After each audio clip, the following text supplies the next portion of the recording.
ઉકો નથી રહી એકતો. અરે બેન હું કોઈ બેન અને તું મારવા હેઠો ઉતરો તો દારૂ પીધેલો જ છે બધાય નાનું આવ પેલો લે. હા ગાડી ચેક કરો બધાય ગાડી કેમ લોક થઈ ગઈ ગાડી ચેક કરો ગાડી લોક થઈ ગઈ છે ગાડી ચેક કરો મયુર લોક ખોલાય અને ગાડી ચેક કરો ના નથી પતાવાનું જિગ્નેશભાઈ વિડિયો ઉતારો એ જિગ્નેશભાઈ વિડિયો ઉતારો જિગ્નેશભાઈ લોક ખોલજો નહીતર આજ નો થવાની થઈ જાય છે ખોલી નાખો ખોલે તો ખોલ ગંધાય છે જો ઉકો નથી રહી એકતો. અરે બેન હું કોઈ બેન અને તું મારવા હેઠો ઉતરો તો તારી ખોલો જિગ્નેશભાઈ હા ગંધાય ગાડી નોલી કરો ગંધાય છે હું શું ગાડી ઓલી કરી.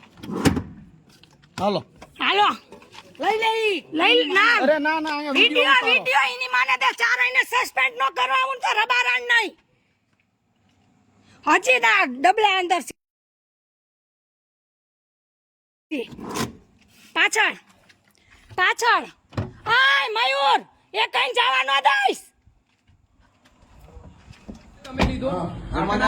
દંડ તમે લીધો સાહેબ જમાદાર અહીંયા હાજર હતા. જમાદાર નથી મન નથી દેખાતા તમે દંડ લીધો ઉભા નહીં અહીંયા. તમે દંડ લીધો વડીલ હાજર જ હતા યાર અહીંયા.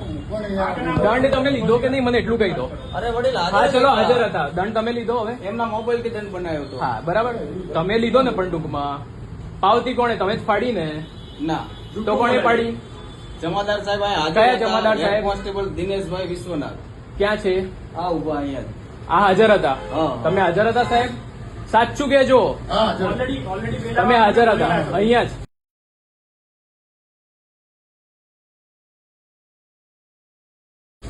અને હમણાં 2 મિનિટ પહેલા જે વિડીયોમાં બોલ્યા કે તમે અહીંયા હાજર નહોતા તમે પેલી ચોકીએ ગયા હતા એ ખોટી સ્ટેટમેન્ટ હતું એટલે નહોતા તમે હાજર તમે એક બાજુ બોલો તમે હાજર હતા કે નહોતા જે ટાઈમે દંડ લીધો તો તમે પેલી પોલીસ ચોકી ગયા હતા એનું મારી પાસે જે રેકોર્ડિંગ છે એ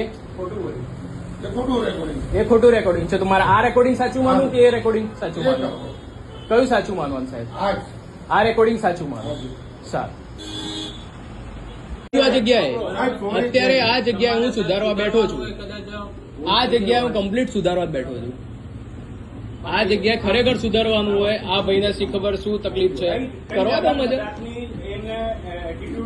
એ જે 6 વર્ષમાં સસ્પેન્ડ થશે ને ભાઈ ત્યારે એને ભાન આવશે કે કેટલી એમની ઉપર લાયબિલિટી હોય છે સાહેબ પરિચય આપવાની જરૂર જ નથી ના પરિચય આપવાની જરૂર જ નથી પરિચય અપાય જ નહીં આ મારે કેમ આવવું પડ્યું આ જગ્યાએ પણ ચલો ના આપ્યો તો તમે ખાલી એટલું કહો કદાચ હું ના આવ્યો હોત તો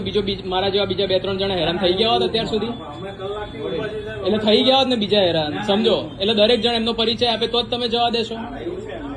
વાત તો એ જ થઈ કે તમે પરિચય આપ્યો હોત તો વાંધો નહોતો